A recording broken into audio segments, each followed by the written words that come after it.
ሀና አባቷ በጣም ታመዋል። አባቷ እንግዲህ የልጃቸውን መጨነቅ እያዩ ምነው ጌታዬ እባክህ ልጄንም ሳላስቸግራት ቶሎ ብለህ ውሰደኝ፣ እኔ እዚች ምድር ላይ ምንም አልሰራም፣ እባክህን ልጄን አታስጨንቅብኝ እያሉ እንግዲህ ፈጣሪያቸውን እየለመኑ ነው። ሰርጌንም ሞቴንም በሀገሬ አርግልኝ እንደሚባለው እኔም የገንዘብ ድሃ የሰው ሀብታም ስጠኝ፣ በሀገሬ ላይ ሞቴን አድርግልኝ እያሉ ፈጣሪያቸውን እየለመኑ ይገኛሉ ማለት ነው። እንግዲህ ሀና በጣም ተጨንቃለች። ገንዘቡ ደግሞ ትንሽ ገንዘብ አይደለም የተጠየቁት ገንዘብ በጣም ያሳዝናል። አሲርም እንግዲህ ትናንትና ከአቶ ኖላዊ ጋር ተቃቅፈው ሲያለቅሱ የእውነት እኔም አብሬ ያለቀስኩኝ። በጣም ነው የሚያሳዝነው ማለት ነው። አሲር በተለይ እንግዲህ ሰውየው አንተም ልጄ ነህ ከሀና ለይቼ አላይህም እያለ እንግዲህ አሲርም ለጓደኛው አባቷ የሀናን አባት ጥሎ ወደ ቤተ ክርስቲያን ሄዶ ቤተ ክርስቲያን እያለቀሰ ፈጣሪ ሆይ እባክህን ጋሼን እንደዚህ ከምታማቸው እኔን እመመኝ፣ እሳቸውን ማራቸው እባክህን፣ እሳቸውን ብቻ ማራቸው፣ እኔን እንደፈለግክ አድርገኝ እያለ እጁ ወደ ፈጣሪ ዘርግቶ እንግዲህ እየለመነ ነበረ። ከዛም እንግዲህ እያለቀሰ ሀና መጣች። እሷም ተጨንቃ እንግዲህ እዛ ወደ ቤተ ክርስቲያን መጣ። አብረው ቁጭ ብለው ምነው አሲር ምን ትሰራለህ በዚህ ሰዓት እንዴ? አንቺስ ምን ትሰሪያለሽ ሲላት እኔማ ስለጨነቀኝ ነው ወደዚህ የመጣሁት አለች ማለት ነው። እኔም ጨንቆኝ ነው እዚህ የመጣሁት ሀንዬ።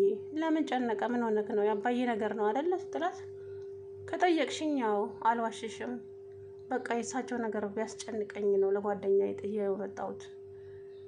አዎ ሁሉንም ነገር ለፈጣሪ እንተው፣ ምንም እኛ በቃ ከአቅማችን በላይ ሆኗል። ያባዬ ነገር ደግሞ ከኔ ለመደበቅ ይታገላል፣ ግን ደግሞ ሌሊቱን እንደዚሁ ነው ያደረው፣ እያመመው ነው ያደረው። አውቃለሁ ሀና፣ ፊታቸው እኮ ያስታውቃል። ፋዘር ደህና ሲሆኑና የሆነ ህመም ሲኖራቸው ፊታቸው ይለዋወጣል አለ ማለት ነው። አሲር እንግዲህ የእውነት በጣም ያሳዘነኝ ትናንትና፣ ምክንያቱም እኔ እንደ አባት ነው የቀረብኩት፣ እርሱ አንድ ነገር ቢሆኑ እኔም ዋጋ የለኝም እያለ እንግዲህ የእውነት አብሬ ያለቀስኩኝ ትላንት ተቃቅፈው ሲያለቅሱ ማለት ነው።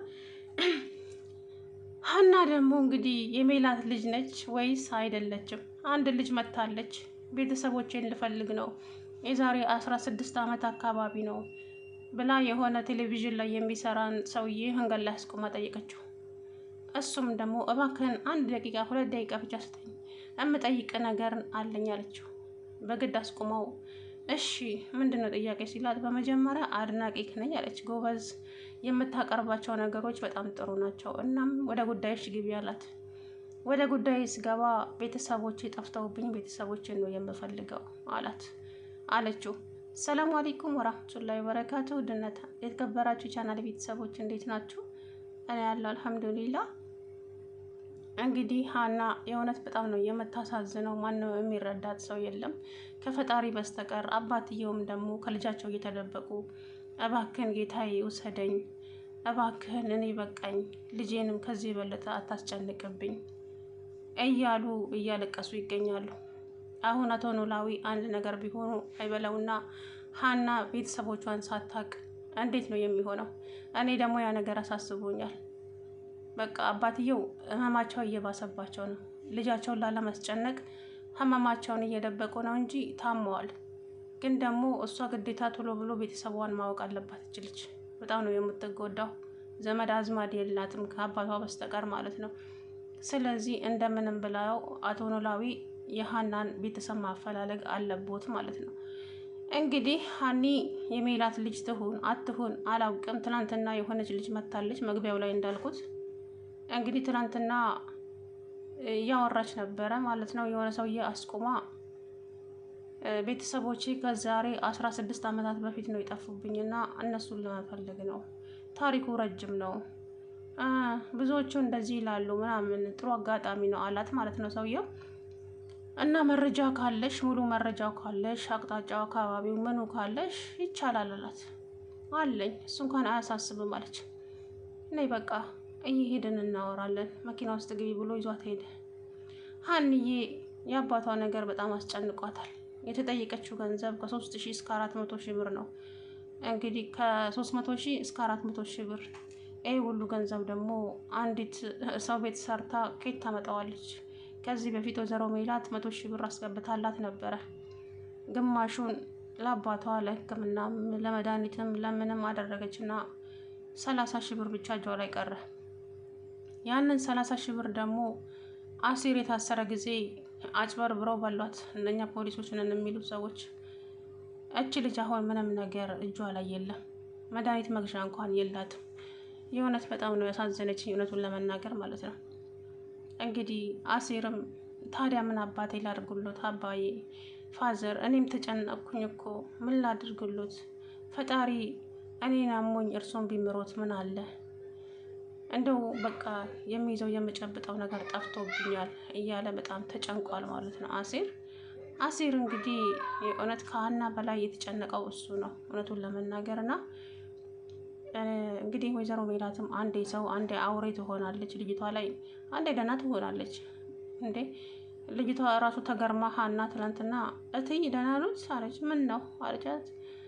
አይ እንደው አንዴ ጸባዮት በፊት ያለመድኩት ሆኖብኝ ግራ ተጋብቼ ነው፣ ምንም አልሆንኩም፣ ሂጂ ወደ ስራሽ አለቻት። አየ ሰው ቤት ግን የእውነት ትንሽዬ ስታረፍዱ መከራ። ብቻ ከባድ ነው ህይወት፣ ከባድ ነው። ሀና ደግሞ በጣም ከብዷታል፣ ማልቀስ ነው ስራዋ። ኤልያስም እንግዲህ ለሀና አባት መታከሚያ ብሎ ነበረ ወደ ደሴ የተመለሰው።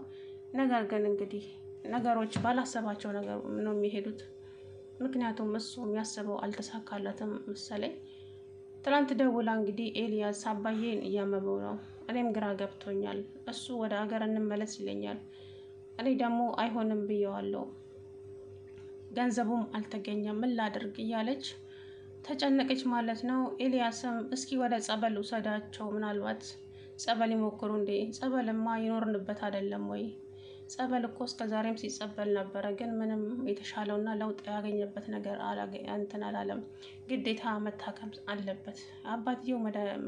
በሽታው ሀናም አታውቅም። እኔ በሽታቸው ምን እንደሆነ ለልጃቸውም አልነገሯትም። ብቻ እንዳትጨነቅ ነው መሰለኝ። ሀና ታሳዝናለች በእውነቱ ማለት ነው። ሀና የሜላት ልጅ ብትሆን ደስ ይለኛል። እቺ አዲስ የመጣችዋ ልጅ ግን አላውቅም። እንግዲህ ሜላት ጋር ፎቶ አለ፣ ያው ዴኔን አለ። በነገራችን ላይ አሁን ላይ ዴኔን ስላለ ሀና ነች የምትሆነው ብዬ አስባለሁ የሜላት ልጅ። ምክንያቱም እንግዲህ እቺ ልጅ በምንም ያንን ፎቶ አትመስልም ሳያዩት። ወይዘሮ ሜላት ጋር ያለው ፎቶ እና እቺ ልጅ አመሳስሉት። ትመሳሰላለች አትመሳሰልም? እና በነገራችን ላይ የልጅነት ፎቶና አሁን ያለንበት አንድ አይደለም። ሀና ብትሆን ደስ ይለኛል። ምክንያቱም ሀና አባቷ የሆነ ነገር ከሆነ በጣም ትጎዳለች።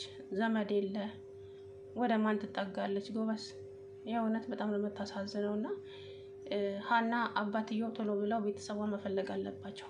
ምክንያቱም እመማቸው እየባሰባቸው ስለሆነ የሆነ ነገር እንኳን ቢፈጠር አይበለውና እች ልጅስ የት ትወድቃለች? ደሴ እዛ እንግዲህ ዘመድ የላቸውም። የኖሩበት ሀገር ቢሆንም ግን ዘመድ የላቸውም እዛ ሀገር። ስለዚህ እች ልጅ ግዴታ ቤተሰቧን ማግኘት አለባት።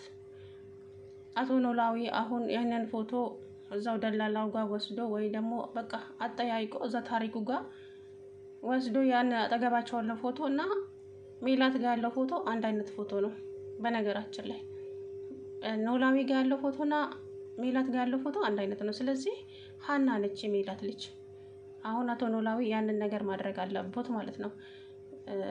ፈጣሪ አይታወቅም ማለት ምን የሚያወጣው ነገር ስለማይታወቅ እች ልጅ ቶሎ ብላ ቤተሰቧን ማግኘት አለባት። መሰቃየትም የለባት።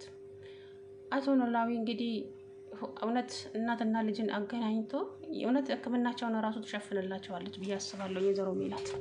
እርግጠኛ ነኝ ደግሞ እንደምታደርገው። ሀና እውነት የሜላት ልጅ ብትሆን ፈጣሪ እስቲ ያስባችሁታል? አቶ ኖላዊን ከህመማቸው ይድናሉ። ምክንያቱም መታከሚያ ከዚህ በፊትም 100 ሺህ ብር ሰጥታለች። አሁን ጭራሽ የባሰ ትሰጣቸዋለች ማለት ነው። ብቻ ሀና ነገር በጣም ነው የሚያሳዝነው። ሀንዬ የኔ ቆንጆ እንግዲህ ፈጣሪ ይርዳሽ፣ ምልሽ ነገር የለም። በልጅነቷ ተሰቃየች። በእውነት በጣም ነው የምታሳዝነው። ጭብጥ ኩርምታለች አባቷን ለማሳከም። እናትም አባትም ሆኖ ለዛውም ያልወለደ ሰው ዛሬ የገዛ ልጁን እንኳን እየደፈረ ባለበት ዘመን ላይ ያልወለደ ሰው እንደዚህ ተንከባክቦ ሲያሳድግ በእውነት ግርም ነው የሚለኝ። እኔ ሰው የገዛ ልጁን ይደፍር የለ እንዴ? አሁን ላይ ማለት ነው ኢትዮጵያ ውስጥ እየሆነ ያለው። እንኳን እቺ ባዳዋን አሳድጎ ይቅርና የገዛ ልጃቸውን የ5 ዓመት ልጅ የደፈረ ጎበዝ ነበር። አሁን ባለፈ ጊዜ እንግዲህ ፈጣሪ ፍርዱን ይስጠው እንጂ